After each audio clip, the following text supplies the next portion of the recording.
Whopper, junior, double, triple, Whopper, flame grill taste with perfect toppers. I rule this day. Lettuce, mayo, pickle, ketchup, it's okay if I don't want that Impossible or bacon Whopper, any Whopper my way. You rule your season today at BK. Have it your way. Welcome on into Happy Hour. My name is Trey Lyle, your host of this shindig. Yeah, as you can see, our beautiful song done by Michael Massey got cut off by a commercial break, so we do feel the pain that Fox feels each week, and he was so mad about it, he said he is off this week. He's an IndyCar guy for a week. Like, go to California for 1 weekend and meet Jack Swansea, and you think you're so cool IndyCar guy. Well, whatever, dude. We'll see you next week. All right, welcome on in. Joining me, as he always does, Kaleb Barnes at Kaleb Barnes _. The boss man, Tom Bowles at NASCAR Bulls. And our guest, he's back again, Kaleb Vestal at Kaleb Vestal 1. Kaleb, I was hoping we'd get the Jeopardy episode in here, but again, Mr. IndyCar guy, Michael Massey, had to complain so much that he didn't do it the first time. And also, after the Sixers game last night, I don't want to see Tom go through another choking again. So thank you so much for joining us. And how are you doing, my friend? Well, first of all, whenever that little Burger King ad was playing there, I was having a heart attack thinking, oh my gosh, did my computer just glitch or something? So that was very clever. But no, man, great to be back on. You know, the first time before I came on this show back at Nashville, Dalton Hopkins and I were at a little establishment in Nashville on Broadway. And he mentioned the Happy Hour podcast and was like, you know, we're still looking for guests. And I was like, I want to be on it. Put me on it. And so I was on that episode. And then this Sunday I got a text asking if I'd be back on. So it's nice to know I might be doing something right to be asked back onto a podcast. But I'm very glad to be back on, guys. Thanks for asking me back on. Appreciate it.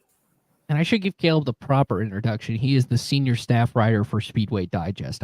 I should probably do my job. That's what Tom pays me to do.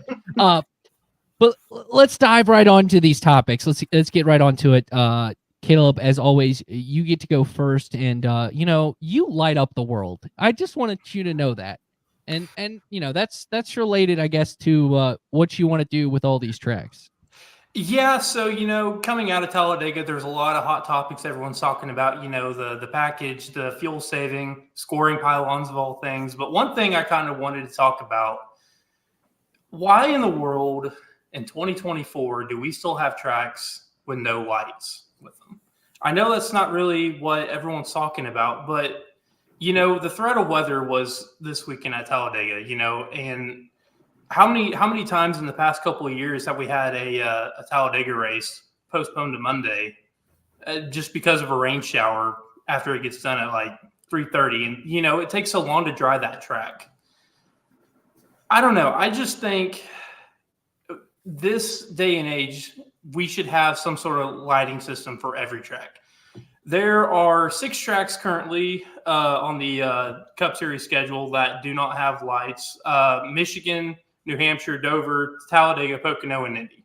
You know, Dover, I believe, due to legal reasons with the Air Force Base near there, cannot have lights. I understand that one, but we got 5 tracks on the NASCAR schedule that do not have lights.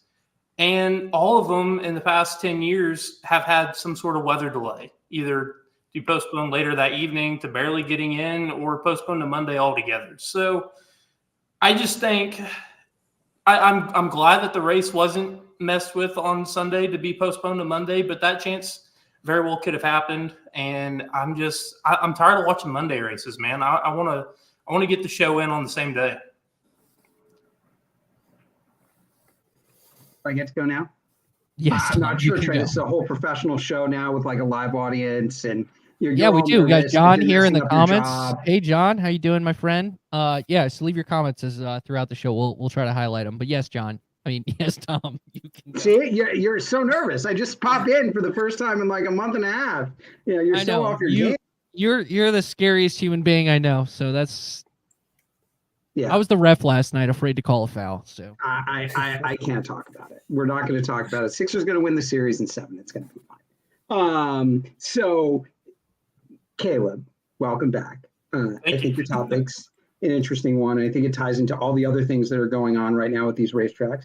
And I think it ties into money, right? And what are we talking about a lot the last month or two in this sport? We're talking about money. We're talking about money spent on tires. We're talking about money spent on charter agreements. We're talking about money spent on the TV deal. We're talking about money and how it's distributed and how it's used. And you look at NASCAR and how they're looking to spend money. We have just seen all these scoring pylons get torn down, right? And that's been a huge topic the last couple of weeks. NASCAR hasn't had a really good explanation for it. And we're really not quite sure what they're doing and how they're doing it. But what we haven't seen money spent on in the last several years is big money spent to completely renovate and redo a racetrack, right? Remember Daytona, the renovation and modernizing Daytona that was at this point, good 7 or 8 years ago, an amazing renovation. Anybody that has seen before and after in Daytona and lived it, it's just incredible what they did. And also they did an amazing job at Phoenix, right?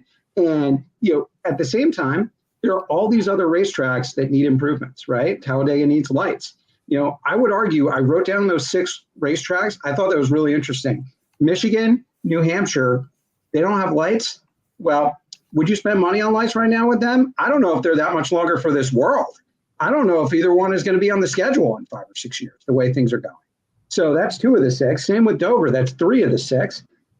Talladega is the big one that doesn't just need lights, may need some general improvements, but instead NASCAR is tearing down a scoring pylon. And that's the way they've chosen to spend their money. And, I think it's just really interesting that we're seeing a lot more of this, but NASCAR is a private company. We don't know the balance sheets. We don't know what they're actually spending their money on. And, I think it's one of those things where it's a prioritization. And right now, it doesn't feel like NASCAR has a lot of money to prioritize. I feel like that's what's really driving a lot of the controversies and the crises, surrounding the sport. Everybody's crying foul when it comes to money. Denny's crying foul when it comes to money about tires. The teams are crying foul when it comes to agreements. NASCAR's crying foul when it comes to giving with the charter agreement and when it comes to renovations. So if there's no money available, none of this is getting done. And, I'm sorry if that's a very blasé take, because I think it's a very good point. All the tracks should have lights. I just don't know when it's going to happen, because I don't think it's going to be a priority anytime in the near future. Yeah, I mean, I don't know. This last TV deal that they signed in 2013, a lot of the money went towards the tracks. I believe so. And, Great point. I just wish that they would do that for the fan, because that's really what this is about, is for the fan. A lot of fans are just lucky enough to be there on Sunday, and to ask them there for one day with the ticket prices and all that, just for them to be like, oh, it's raining, we can't get this in, we'll see you tomorrow. I mean, I've been in that position before, and it's not fun. And so I like I said, I'm thankful to the good Lord that we did not have a Monday race with Talladega, because I think Talladega, no matter what type of racing is there, it's interesting racing and it's great racing. It's always showing big TV numbers. But if I'm not a race fan, I want to try to get in as much as I can. And I would rather wait till Sunday night than have to skip work, or might not even go to the race because of work or school or whatever priorities.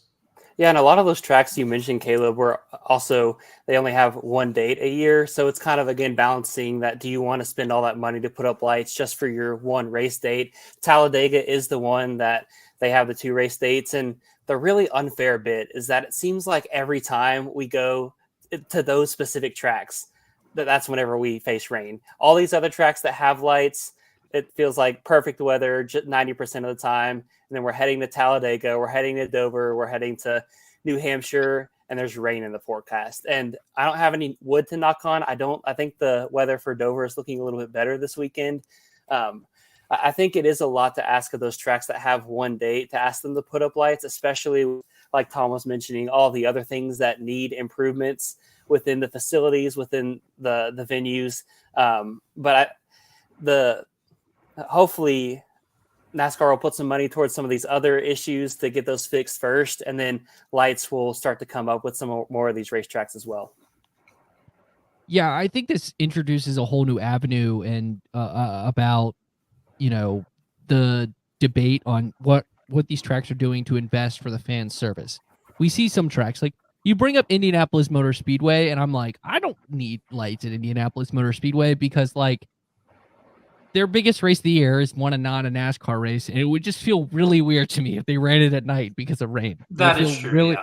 It feels and that's the one track, Caleb, that was like, cannot happen. Also, they wouldn't run it. They would run it Monday instead. They would not run it head to head with a Coke 600. So, which would be very interesting. Like, watch it happen this year. Like, if it happened for Kyle Larson this year and he had to pick. But I think this, with the scoring pylons, which I think you can add to this debate. Fans want to see investment in the track, whether it's better infrastructure for Wi-Fi, whether it's better fan services. I think we see some of these tracks. Like I look at, you look at what Daytona did. I think you look at what Richmond did with their infield. I think it's a really fan-friendly infield. If they just had a better car for the short tracks, I think they would have a very good fan-friendly experience. I think you see it with some of these tracks where they're very fan-forward. Indianapolis is one of them. I think Roger Penske's dedication to customer service is very, very funny. Thank you, John. Thank you for this. Thank you, John. I appreciate for this much pressure. And yes, we're gonna knock this question out. John, we had the podcast name first. Okay, if you look at when Kevin Harvick started his version and when we started ours, it was before.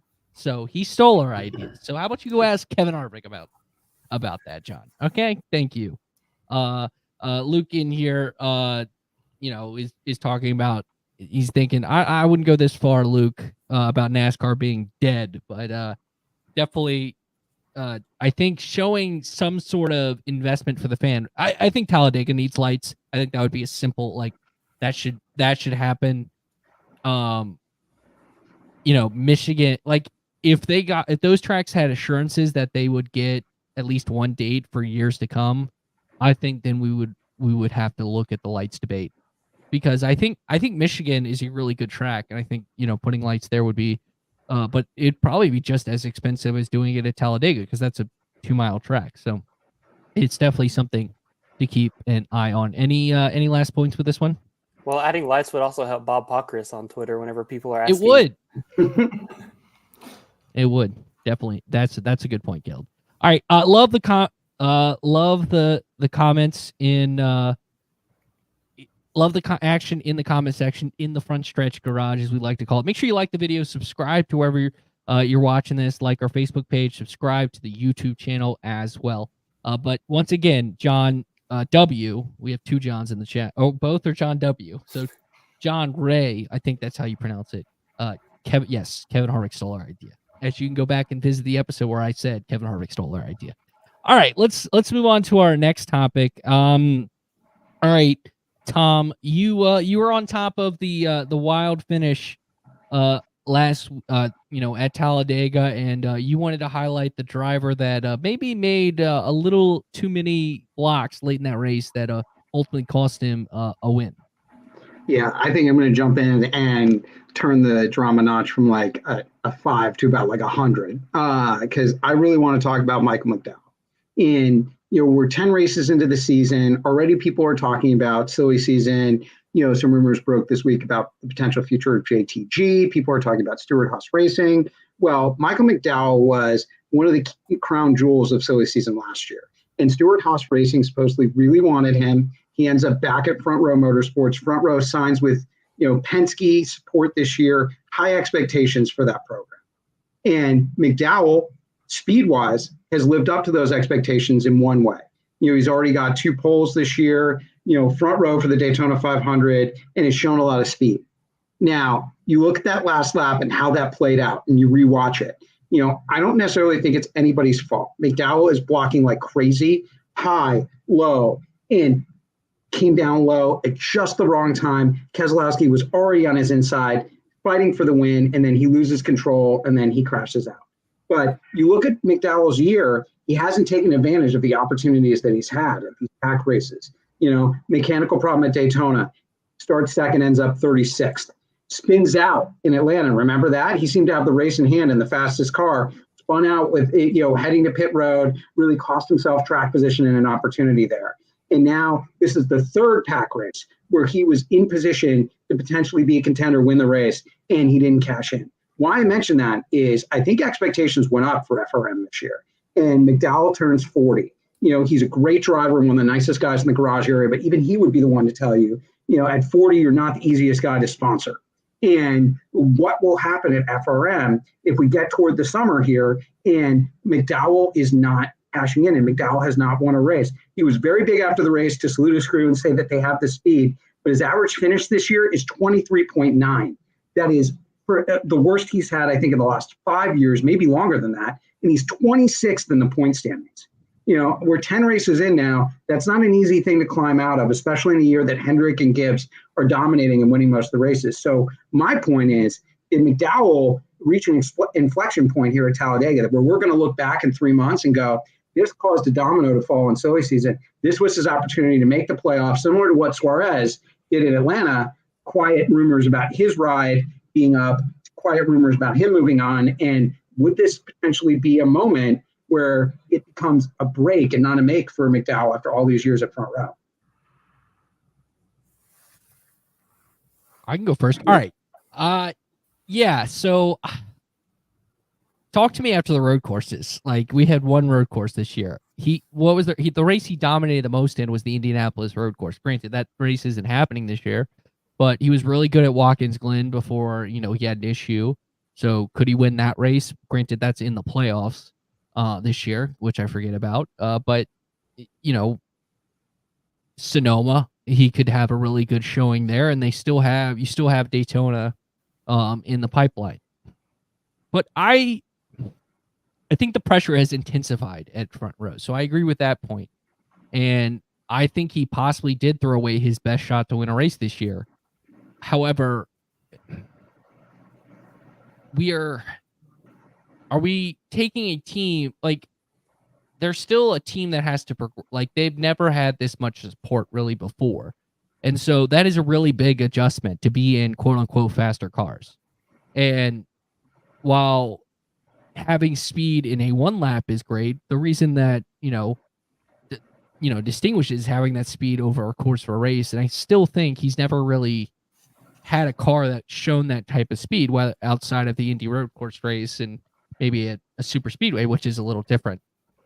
But so I'm like 50% of where you're at, maybe 75%. Whereas, yes, I think the pressure is on him now. But do I say he threw away his best shot to win? Maybe. Yeah, he's going to have some more shots at the road courses this year. He's been great there with the next-gen car. And the past 3 seasons, he's been really consistent just about everywhere. It is interesting, though, how we see some guys kind of like Michael McDowell, who usually does more with less, a guy like Josh Williams, who does more with less, and then they get in some of these higher quality rides, or Front Row now has the alliance with Penske, and it seems like suddenly they kind of start to struggle. I think the real pressure point for McDowell, well, first off, after having the lead coming off of turn 4 at Talladega and losing that race, that certainly adds a lot of pressure because, like you said, Tom, he finds himself way down in the points.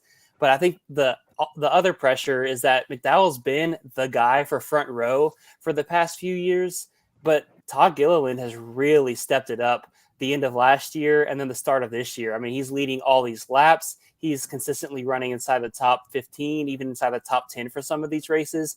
And I think that's really where McDowell, you're starting to kind of look and be like, all right, who is the top guy at Front Row now? And maybe the road courses will straighten us out.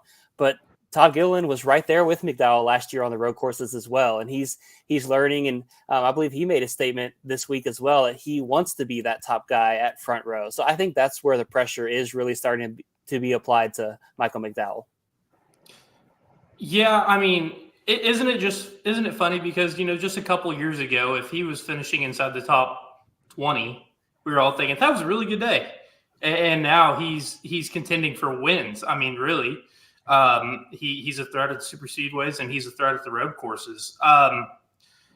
The backing with Ford this year, I really feel like that McDowell still has more to prove, and I feel like he's going to still be a threat to some of these races. And I honestly think he can win a road course or a super speedway. I mean, we still got Daytona coming up. That's going to be the second to last race this year. I know we got a couple of road courses, so it wouldn't surprise me if he comes out and gets a win. I mean, it was great to see him battling for the win on the final lap, and I just think that just shows how strong that Front Row Motorsports group is. So I don't think he choked away his best opportunity. I still think there's still more to come, but definitely they need to execute a little bit more and still be in contention. But like I said, it wouldn't surprise me if he won a road course or a super speedway or in fact both. Well, and let's not forget, this is a 2-week thing, right? Texas, he was battling for the lead, hits the bump, and then it slips away, right? So, yeah, he's had some opportunities now. He's had a couple of opportunities, which you can look at that 2 ways. Like you guys said, he's done so much in his career to get to this point where he has a car capable of running up front every week. And I think he's somebody that the fans really want to root for. He's the lovable underdog type of guy. But at some point, you have to cash in on those opportunities. And, otherwise it starts to become a pattern. And I think we're right at that point, right? Like we've seen 2 wrecks in 2 weeks with a car that was capable of winning. So what do you do from here? Can you recover from that? How do you do the next time we're at one of these tracks where Front Row is expected to contend, like a Sonoma or like a Daytona or a Talladega or an Atlanta? I think that's going to determine where we go from here. But it's definitely a lot more pressure on McDowell and FRM than there used to.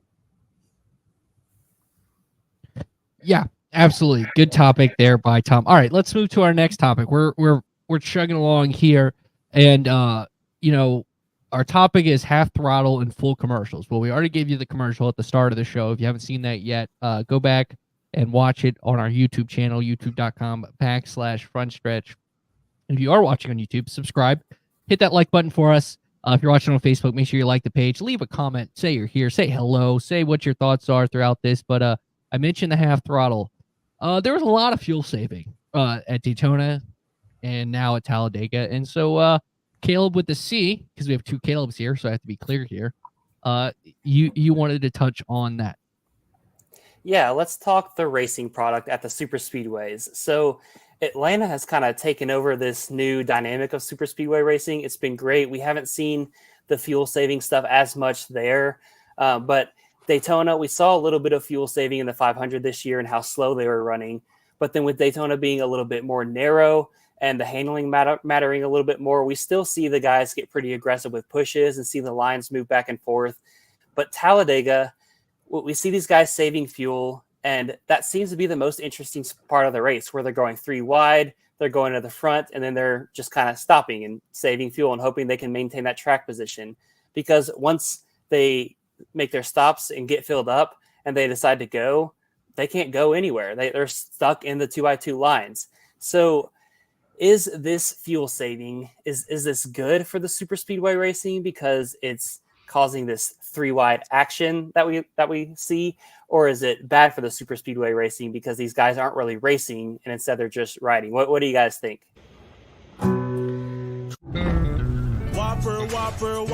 Whopper, junior, double, triple, Whopper, flame grill taste with perfect toppers. I rule this day.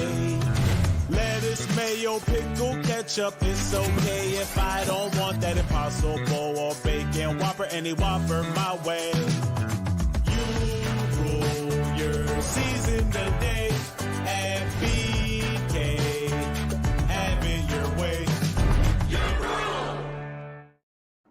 Sorry, I just wanted to give everyone the full experience of how that race went before we started this conversation. So go ahead, Kaleb with the K. You can go first on this. Man, you got me again with that Burger King commercial, man. But I think the 3 wide action is very cool at Talladega. I will say it's very fan appealing. It kind of breaks my heart a little bit knowing that they're going, half throttle. They're not going as fast as they can. But I think of it like this. Would you rather them be 3 wide, half throttle, lead changing, or would you rather be what it was, just a 7-8 years ago where they were single file train on the top. You know, they need to fix this package to where they don't have to save fuel as much, where they can pass each other, where this game isn't really happening. But if I'm a casual fan, if I'm just flipping the channel, which is going to catch my eye more? The changing of the lead 3 wide throughout the whole field, or the single file train? Because they're not going to go. You have to remember this: they're not going to go 100% that whole race, because it's a race. It's not a sprint. It's a marathon at these super speedway races. I mean, I personally, it was appealing to see on TV, but is it something that is it going to be healthy for the sport? 10, 15 years from now, if this keeps on happening, I don't know. So I will say this. I think the drivers have figured out with pack racing, you're going to be stuck together like glue, so might as well not go until the last 20, 30 laps of the race. And there's not necessarily a huge incentive other than people that are really fighting for the playoffs to get the stage points to really, really push it 110%. And I think we're seeing that as part of this new package. At the same time, like you said, half throttle, what's more entertaining? Everybody single file at full throttle, or everybody 3 wide at half throttle? And we talked about money at the start of this podcast. I don't know if there's a lot of incentive right now for NASCAR to make changes. I don't think they really feel like they need to make changes here, as opposed to the road courses and the short tracks, where we know that there's a lot of stuff going on that is not good, that the racing is just terrible with this car, no matter where you slice it, and they know they need to make changes. So I think that it comes down to the drivers feel like that they're not going to go until the last 20 laps because they're frustrated about the passing. The half throttle is going to continue. I don't know that there's an easy, quick fix solution. And the fans in the stands, to your guys' point, I don't think they know that they're going at half throttle if you're watching on TV. I think they look at it and then they're like, you know what? This looks cool. And these guys are going back and forth, and we have all these lead changes, and it's super exciting. And so, I don't think it's as detrimental to the sport as the drivers would make you believe. I think what's more detrimental is potentially some of the stuff that people are complaining about elsewhere. I'll let Trey take that one, because, of my experience in TV and all the years in TV, and I want to kind of steer clear of that, knowing a lot of people involved other than. You're a TV guy? Yeah, I'm a TV guy. Have you heard? But didn't know. Yeah, certainly, TV, something bad happens and the timing's off, you're going to get criticized for it. And we have seen a lot of that the last couple of weeks, and it's hard to dance around that.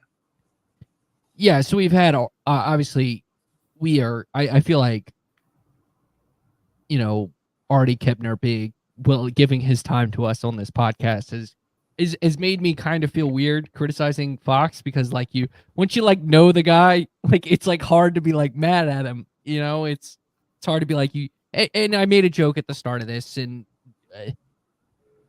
I think the commercials were the biggest problem in that race, or at least the timing of them. And I don't think that was necessarily on the director. The director is probably told by his boss, and the director being Artie Kepner. And Tom, you maybe can confirm this or deny it in terms of the structure of it. Yeah, here, let me interrupt real quick just to give everybody some knowledge as to how this works.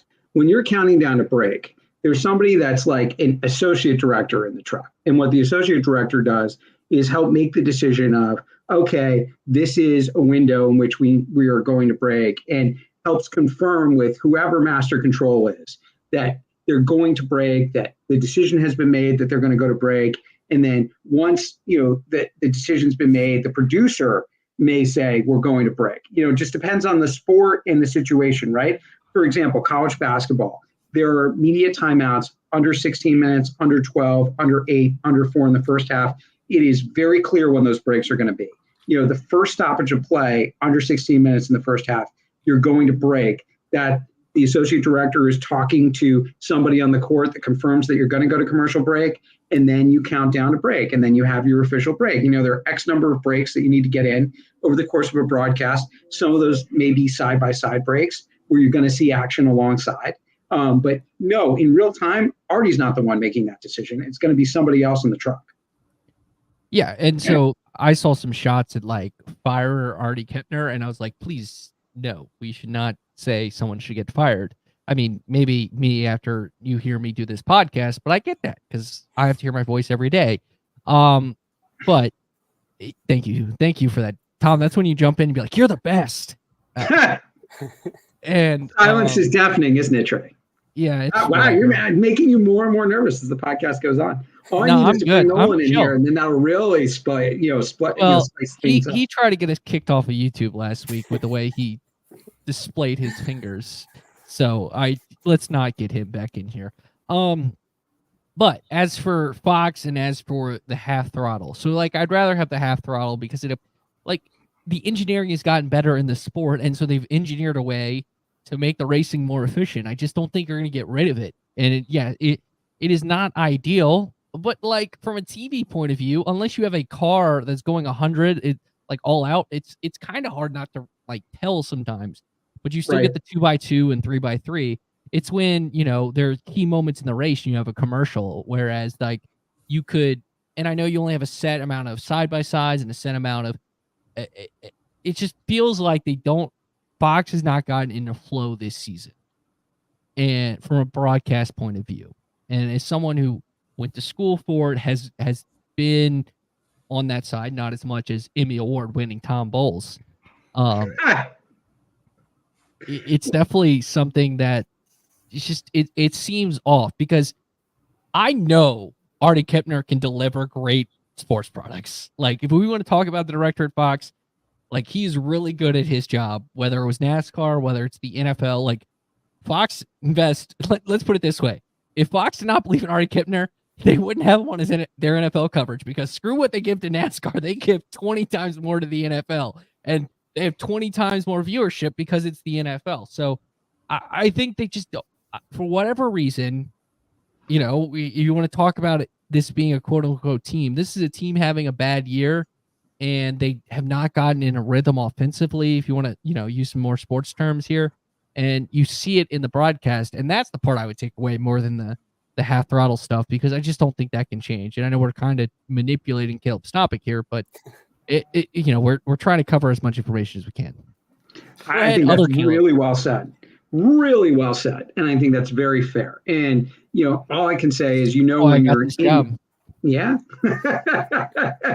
Do I just have to sit here with like a thumbs up emoji for you? Is that what you need? I wonder if they'll come out some cash while we're talking. Oh, they don't. You can't get the reactions. If you like FaceTime someone and they do the 2 thumbs up and like the fireworks. If you have a Mac, that would be funny if that happened there. Hold on, I just need to grab a pink slip and start working on it for the next question. But here's the thing.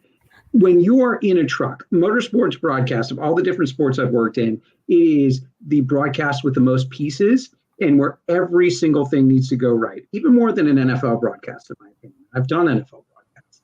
So, you have all these different things from like virtual to like the pointers and telemetry and all these graphic systems and all these different cameras. And you've got 40 different stories at once, and all, everybody's begging for a piece of the action, multiple sideline reporters. There's a lot of different pieces at play.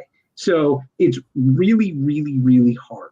And at the same time, to your point, one of the things I really liked about the last year of SRX in particular, that team was incredible. And you could feel the rhythm. Anybody that came to observe us in the truck, anybody that was like, part of the broadcast, you could feel the rhythm of something that was going right.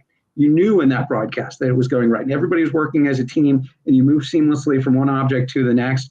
But it's easy when you're not in a rhythm for something to fall apart and for things to start snowballing, one on top of the other, on top of the other, and on top of the other. And, I don't know any inside or giving away any inside baseball as to what's going on in there. But I do think it's a very fair criticism to say that it might be, the type of broadcast where there have been some things that have gone wrong and it has snowballed, rather than they recover later on in the broadcast and they're able to bounce right back. And I think that might be one of the problems that we're seeing with Fox over the course of the year. It's not just one thing that happens in one lap. It's not just, we took the commercial 7 laps before the end of the stage break. We took the commercial and then that was bad. And then something else happened where somebody else criticized us. And like, it doesn't seem like there's a reset, over the course of the broadcast.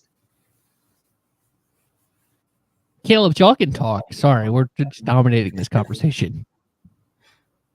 No, I was just going to say, going back to the speed thing, I honestly had no idea they were half throttle until my dad texted me in the middle of the race and he said they are going so slow. And then I kind of was like, oh, I guess they are. And then B is when Fox had that ticker of how fast they were going or what the lap times were or something like that.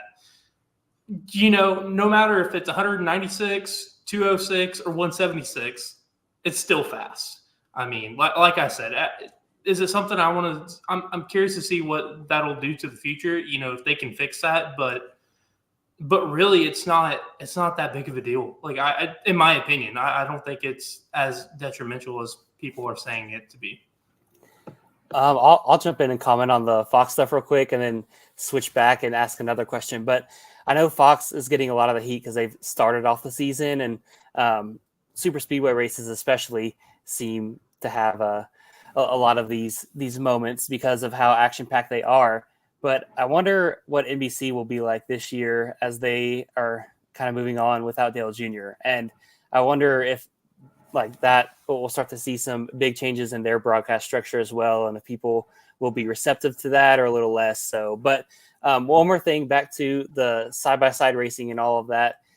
Do you think eventually, like we talk about people being bored of the single file around the top, but whenever they get 2x2 at the end of the race and nobody can pass, do you think people will eventually get tired of that and kind of view it the same way as well? Or do you think the 3 wide stuff and them at least being side-by-side makes up for it?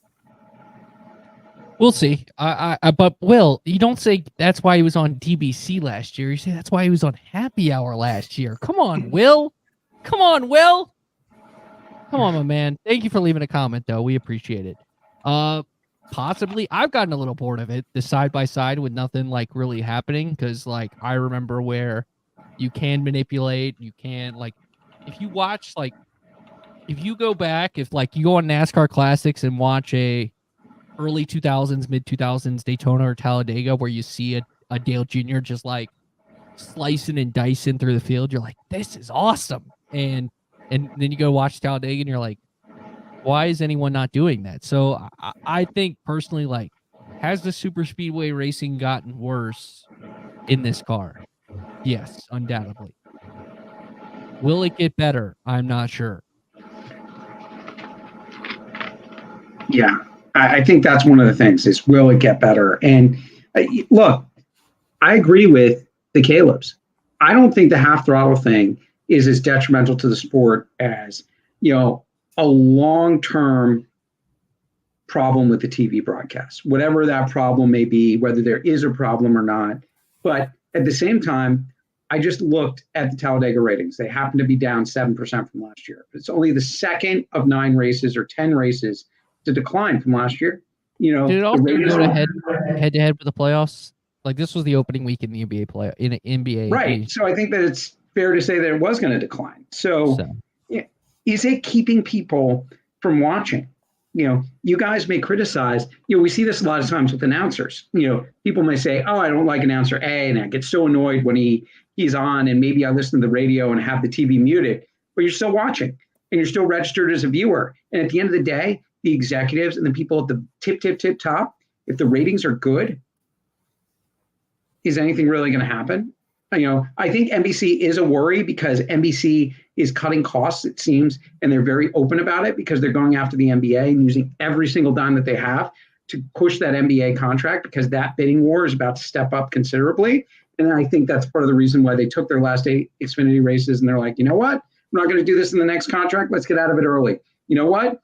Dale Jr. is not going to be part of our next contract. We need to cut down the amount of people in the booth. Let's cut them early so that we could save money. We could use that money for the NBA deal. That is 100% what is happening. No, Tom, you don't need inside baseball for that. Tom, you forgot. That's not why NBC lost those Xfinity races and, can't get Dale Jr. It's because they only can afford, front stretch friend of the program, Mr.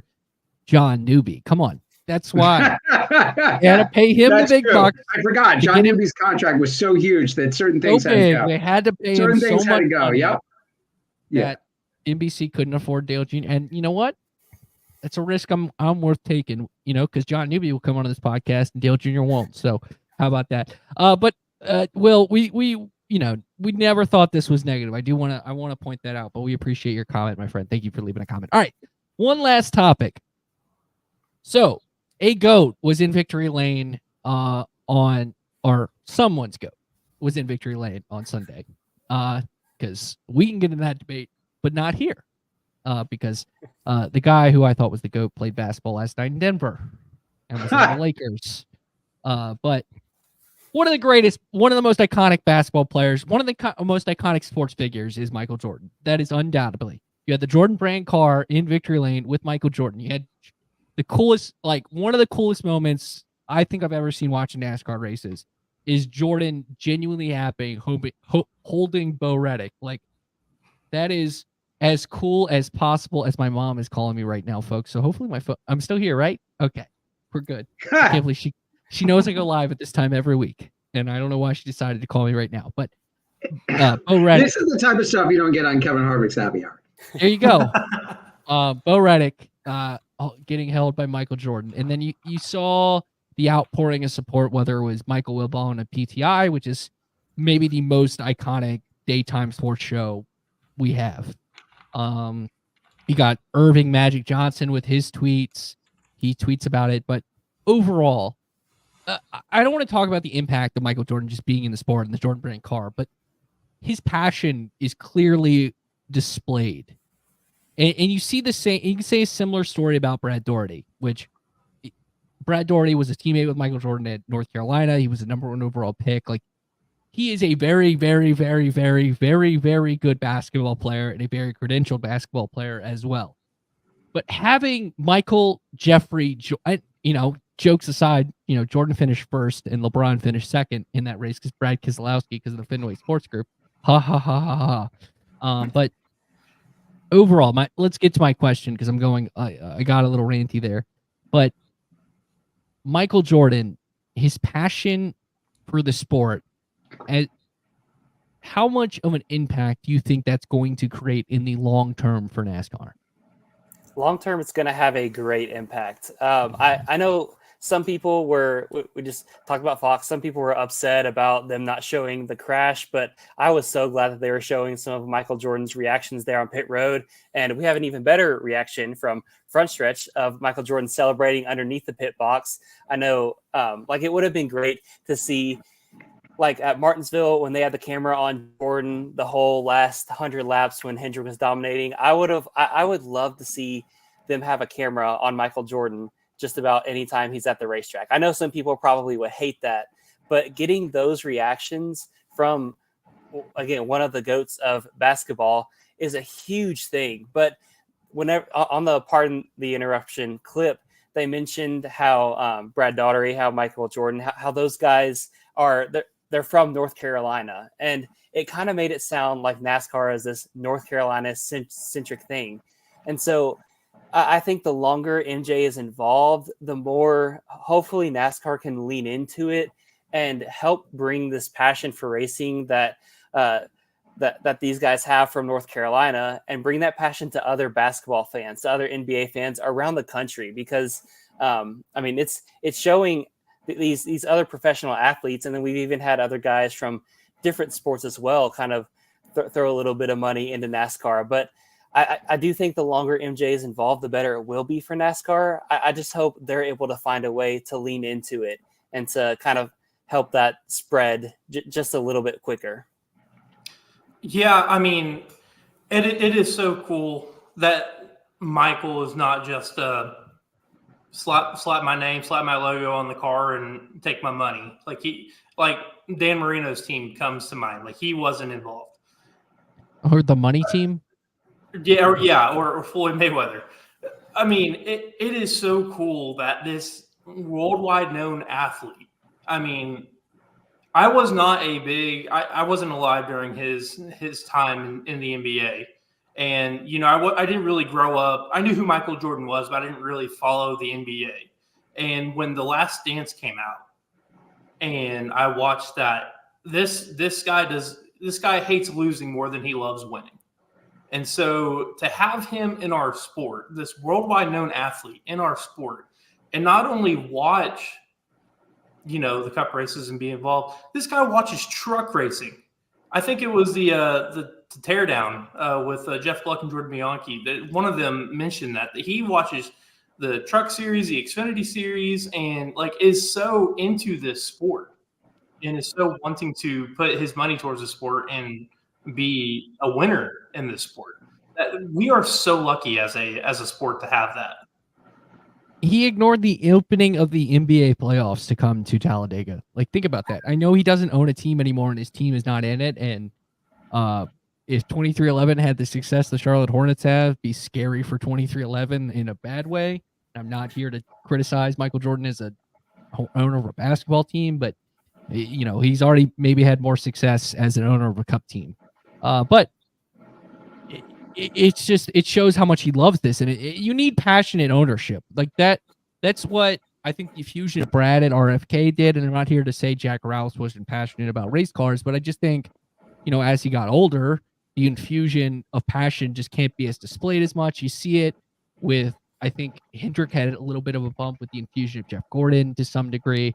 You see it with Trackhouse and Justin Marks. You see it 2311 with both him and Denny and their relationship. And so it's just good for the sport that you have. I mean, the Jordan brand is one of the most iconic brands in the world. And to just have that, over and over and over again, it's fun to see Michael Jordan do what he did and ultimately get the win. So, the Twitter following for, Magic Johnson, I was paying attention to you guys, but 5.2 million. Sure. Yeah. Paying attention the way I like to pay attention. Remember, I have a pink slip ready for you. Hey, where's the Masters at? Caleb was able to self-promote. Caleb had a great promotion of our Michael Jordan YouTube short. Yeah, I see Caleb rising up the front stretch power rankings right before our eyes. It's Trey's mother's calling in the middle of hosting this show. What is going on? Anyways, Trey's the best. We just like teasing him. He is the best. But just click he is the best, and we're gonna put that in the front stretch Slack, and then Tom picks his favorite. Just that for me. So Magic Johnson, 5.2 million Twitter followers. So that reach and that impact, it's not just 5.2 million Twitter followers. I would think of that 5.2 million, maybe 4 million, don't know jack about NASCAR. And he tweets about this and congratulates Michael Jordan on his NASCAR win and talks about NASCAR. That matters. That brings things to a completely different audience. We talked 20 years ago about Dale Earnhardt Jr. when he was in the sport, going on MTV Cribs and breaking through to a nationalized audience. One of the big problems with NASCAR stars nowadays, they don't have as many opportunities to do that. And MJ offers you that opportunity to do that through not only his presence, but as you guys have said, his passion for the sport, not just being a silent owner or somebody that's in the background. He is on the front lines and he is talking to these guys every day and he wants to win. And he's like NASCAR for decades. So I agree. I think NASCAR needs to find a way to harness this better. And this went viral, not necessarily through NASCAR's doing. And I think part of that is good that it was organic and that it happened that way. But it would have been nice for NASCAR to help facilitate that as well. And moving forward, we have these guys that have been on the top of the sport for so long. Rick Hendrick, Joe Gibbs, Roger Penske. But they're getting up there in age. And at some point, there needs to be a changing of the guard there, just like there's a changing of the guard for drivers. We see that with Jeff Gordon taking on more and more of the pressers and becoming vice chairman of Hendrick Motorsports. It's so clear he's going to take over the Hendrick empire when Hendrick wants to step back. I think Michael Jordan is somebody else that if he's elevated into a position of greater importance within NASCAR, that can really help break through and get other people interested. And this is where we come to this whole concept of how do we get additional owners in the sport? And when was the sport gaining momentum again? During the next gen? It wasn't just the parody of the next gen. It was Pitbull, Michael Jordan, all of these guys with new teams and cool drivers going to the front of the pack and having a chance to win. And we need more of that. Absolutely. Absolutely. All right. Thanks. Thank you, guys. All right. Speaking of basketball, we're playing basketball. All right. That is part of the best intro to 2K that's ever happened, by the way. I'm going to clip that, Trey. Shout out to Curtis Hey, I'm Blow. taking back everything that I said about you being the best. Can't. Too late. Too late. All right. Goodbye, Tom. All right. There we go. You can't now. All right. We're going to have a draft. All right, ladies and unfortunately, like I mentioned at the top, Massey complained too much about not doing Jeopardy, which I got my dig in with about, Tom choking that away like Tyrese Maxey did last night. But let's draft some basketball teams. So, simply put, we're going to just do the 5 starters, nice and easy. So 15 drivers. All right. But before I do that, we will update the front stretch draft as we can hear. So I'll zoom in a little bit. Congratulations. I think, Tom, this is your first time back on since we've done this, right? You were on the Yep. So you're currently in the lead by 5 points. Well, actually, technically, Caleb's in the lead by 5 points because the guest was Tom's spot, and he's our guest. So you assume the Massey spot, so you're trailing by 5. But the people you picked, you're up. Pulling away somewhat finally from Brian. We don't need to mention the person that is going to hold me down, but unfortunately for Brian, he's going to get a 0 next week with Eric Jones because unfortunately Eric Jones is out due to a back injury. But hoping Eric gets back to a speedy recovery. I guess the front stretch office could go into a conversation and let him get Corey Haim. Should we let him have Corey Haim's points for the next couple of weeks? We'll think. If you think Brian should get that sympathy, let us know in the comment section down below. How about that? Hopefully, just remember, Brian Nolan does have his own podcast, so he could just maybe not. All right, let's draft teams. So our guest will go first. Caleb, I will let you have the number 1 pick. Tom, would you like to go second, third, or fourth? I'll go second. That's okay, because that was not a yes or no question. That was an option question. All right, Caleb, third or fourth? I guess I'll go third. Oh, sweet. I always get picked last. That's fine. It's a snake draft, so I get 2 picks in a row. That's okay. I actually like that. All right, Caleb, number 1 overall pick. And it is current Cup drivers. I think that's what we decided at the top. So current Cup drivers. Okay, and I do got another question. Is this, you mentioned an NBA draft. Are we picking the drivers that we think would make the best NBA team, or are these just the top drivers?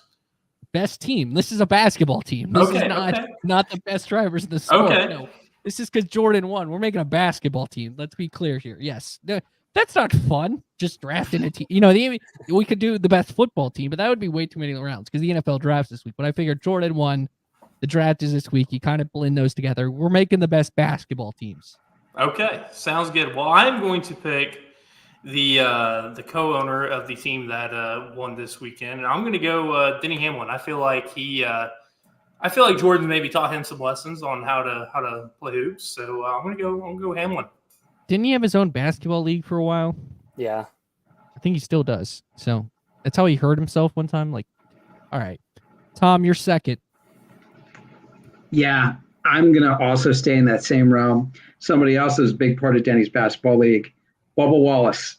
I think Bubba Wallace may have the shooting capability. Bubba Wallace has the defensive capability. Build a team around him.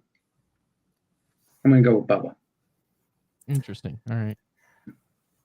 I'll pull from the Denny Hamlin basketball group tree as well and go Ryan Blaney. He was part of that group, and he's pretty wiry guy, pretty athletic. So that's interesting. See, y'all are thinking this all wrong. I'm just gonna Twin Towers this thing. All right. I thought about Austin Cindric, but then on NASCAR.com or NASCAR Social put out a video of him busting his nose, like hitting a chip shot off a car path. So I can't do that. But you know what? I'm gonna go with some size here.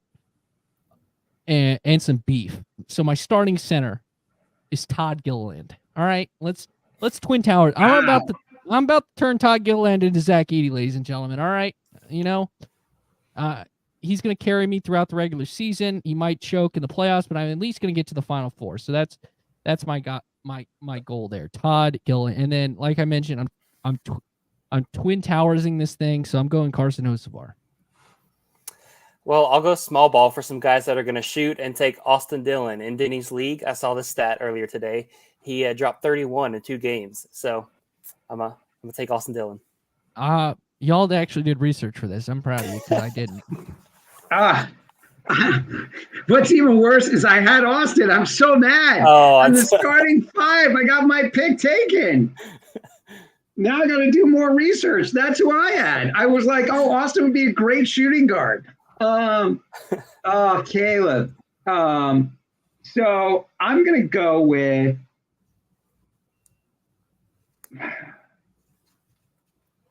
I just don't feel like there's a ton of good basketball people. Maybe I'm just insulting the entire NASCAR group. I'm going to go with I'll go with William Byron. I know that's kind of a little off. That was the pick I thought I could like hold down because I knew he played football. So I was like, he has to have some sort of Yeah, he's got to have some athletic ability. You know, I think he's someone that could hold his own on a basketball court. All right. Well, I'm going to kind of go off the same theory because I didn't really prepare for this draft that much. But more than me. Hey, maybe I did, but I'm gonna go with another guy that his team owner knows a little bit about basketball. I'm gonna go Ricky Stenhouse Jr. That helps. If I could, we joked beforehand. It's like if you could pick past owners, I'm going like, Michael Jordan, Brad Daugherty, and Randy Moss. If I can just get those 3, I'd be set. Because Randy Moss was an owner in the Truck Series, I think. So how about that? All right. Kaleb, it's how about we do a recap real quick so everyone knows where they're at. I'm using a file called the prospect from our old draft, so ignore the title of this page because I just wanted to. But there you go: Denny Hamlin, Ricky Stenhouse Jr., Bubba Wallace, William Byron, Ryan Blaney, Austin Dillon, and for me, the twin towers of Todd Gilliland and Carson Hocevar. Yeah, Carson Hocevar. Not Dillian, but who's counting. What? Austin Dillon. You have Austin Dillon there. Oh, I do. Go Trey. I'm doing great. Yeah. All right, let me remove that then. All right. Kaleb, it's your pick again. Oh, let's go Alex Bowman. Just why not? Interesting pick.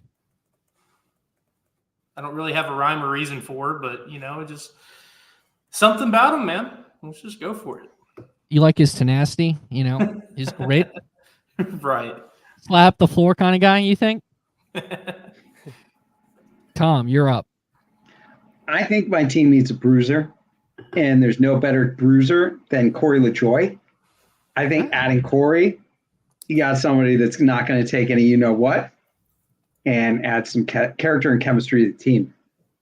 Yeah, you got, and, see, that was another pick I had. I thought I could sneak, I really thought I could sneak some of these picks late in the later rounds that I could, cash in. Corey was one of them. All right. Mr. Caleb Barnes, you're up. Yeah, you got me back, Tom. I was about to pick LaJoie. I'll go with his teammate who's got some size, Carson Hocevar. Might be a little skinny dude. Sir. I already picked him.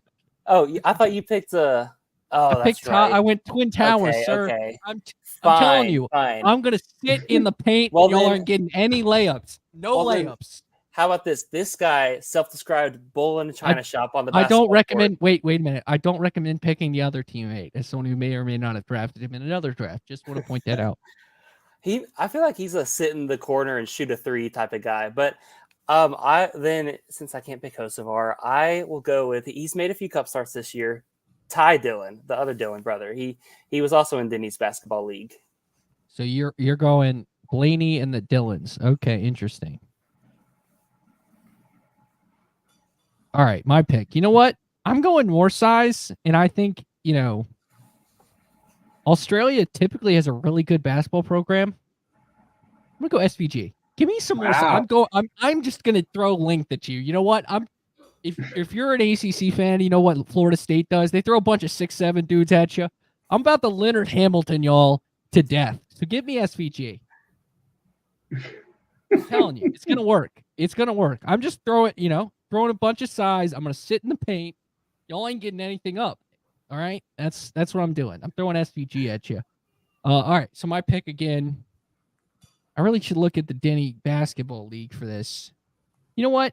Another guy I think who's athletic, has an athletic background, and you know what? He'll be my point guard, and I think he's going to bring some tenacity. And you know what? He's from a winning family. They've won Super Bowls so, and obviously championships in the Cup Series. So I'll go Ty Gibbs. Ooh, that's a good pull. Yeah, I didn't think about that. Yeah, Ed will like that pick. My co-host on my other show. So, I think my next pick, I will counteract your size with another big boy with some strong arms. Austin Hill made a few Cup starts this year. I think he'll go to battle down the. Yeah, and if you need to throw a punch, we know he can do it. So, I think I'm going to go for a guy that's a feisty guy. I want my team to have a lot of energy, a lot of enthusiasm. AJ Allmendinger. A interesting. shoot the three type guy, I think, but a lot of energy. All right. Is it mine? Yep. All right. Well, I'm going to go someone who's, I think he's kind of tall. I really don't know. Joey Logano. Interesting. All right. Let me update this list. So Joey goes here in the 4th round to Caleb. And then Tom, you picked who'd you pick again? AJ Allmendinger. All right, there we go. Thank you, sir. Do you want me to show it again, or do you want to make your last pick, Caleb? You can go ahead and show it again. That's fine. All right, give me that. All right, let me make that bigger. All right, here we go. Breakdown. Denny, Ricky Stenhouse Jr., Alex Bowman, Joey Logano. To Caleb, Tom has Bubba Wallace, William Byron, Corey LaJoie, and AJ Allmendinger. Caleb's got Ryan Blaney, Austin Dillon, Ty Dillon, and Austin Hill. So, Team RCR +1 from Penske basically for Caleb. And then I am going with Todd Gilliland, Carson Hosfar, SVG, and Ty Gibbs currently as my point guard. Mr. Kaleb Vestal, your pick.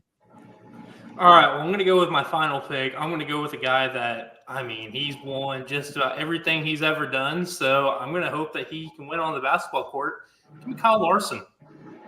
There you go. Okay, you go Larson here. I'm going to go with somebody that may not have run up front a lot this year, but is one of the most fit guys in the NASCAR garage that you wouldn't think of. Already a Cup Series winner, although you don't often think of that. Justin Haley to round out my roster. You're going to have no size, man. It doesn't matter if you know how to shoot. It does when you're getting guarded by a guy who's twice his height in SPG. Can't get it over him. You know how to run. Well, we know how to go up and down the court. I don't know. SPG can move, man. In a race car. We'll see. We'll see. Oh, gosh. With my last pick, well, first off, if we were able to pick previous drivers, I would have gone Brennan Gaughan right off the bat. He played with Allen Iverson in college. But unfortunately, he is no longer active in the 62 car. So instead, I think my point guard, he's quiet, but I think he's pretty athletic, and he's great friends with Ryan Blaney. So chemistry counts for something. I'll go with Chase Elliott for my pick. See, if we went to a fan vote, we already know who'd win. If we went to a basketball game, we also I would win. I'm telling you.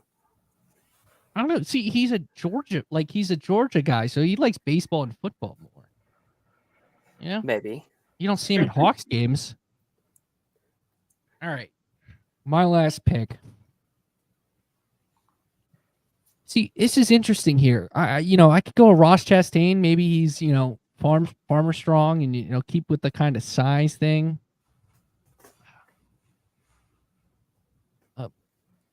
But you know what? I'm gonna go with some flair here. I thought about Eric Jones, but obviously he's hurt right now, so can't really do that. I'm gonna go with and I am thinking the chemistry thing that's important. You got some size here. Todd, Carson, So I think I'm gonna go with. Harrison Burton. I think Harrison seems to be a really good athlete. I think he also played football. So I'm gonna go with Harrison Burton. little out there, but I think Different. that will. Hey, man, I'm really taking a shot in the dark here, so who knows? I'm being honest here. So, but I like I said, that's why I'm gonna just throw a bunch of size at all of you because y'all can't handle it. There it is. All right, there's our teams. Let us know in the comment section who you think has the best team there as well. Caleb's got Denny, Stenhouse, Bowman, Logano, Larson. Tom's got Bubba, William Byron, Corey LaJoy, AJ, Justin Haley. You got chemistry there. AJ and Justin, former teammates. So there as well. Then you got the Dillon brothers, Blaney, Austin Hill, Chase Elliott for Caleb. And then for me, my twin towers of glory, Todd Gilliland, Carson Ostavar, SVG, Ty Gibbs, and Harrison Burton. I will say this. When they asked who could play in the NFL to all the drivers, Todd Gilliland was the number one response. So, I might have the most athletic guy there. See, I did do some research. All right. That'll do it for this episode. Caleb had Thinking Out Loud for Talladega. DYN, did you notice? Look at that. I got it right this time. Tom, is that coming out this week? Yeah, it's coming out after this. Topic will likely be along the same lines, McDowell. There's a lot of former champions that right now have high-end winless streaks. Who are they? How bad are these winless streaks, and how are they affecting, their overall status in terms of how people view them, or maybe their status for the Hall of Fame? That's going to be the DYN topic this week. And Caleb, before we get you on out of here, I'm going to let you plug anything you want before we say goodbye to everybody. Yeah, you guys can follow me on Twitter, Kaleb Vestal 1. Catch up on some of the work I've done at SpeedwayDigest.com. Recently sat down with Grant and Finger at Texas and just kind of talked about the truck series, the state of the truck series, and as he's one of the veterans, what does he think about everything? My next race is going to be at Kansas in my home state currently, as I'm living in the Kansas City area. So if you guys make it out there, try to hit me up. I'd love to meet some of you guys, but can't thank you guys enough for letting me come on this past hour and 7 minutes. I really do appreciate it and always enjoy being on. Yeah, we're doing good time. All right, a little less time than you did last time because we went really long when we did Jeopardy. All right, thanks so much, Caleb. As always, shout out. Next podcast on the feed will be Bringing the Heat with Brian Nolan. That comes out on Thursday. Guests are Austin Dillon and Steven Stump will join him to talk about Talladega as well. So for Caleb, and for Tom, my name's Trey Lyle. Thanks so much for listening to Happy Hour.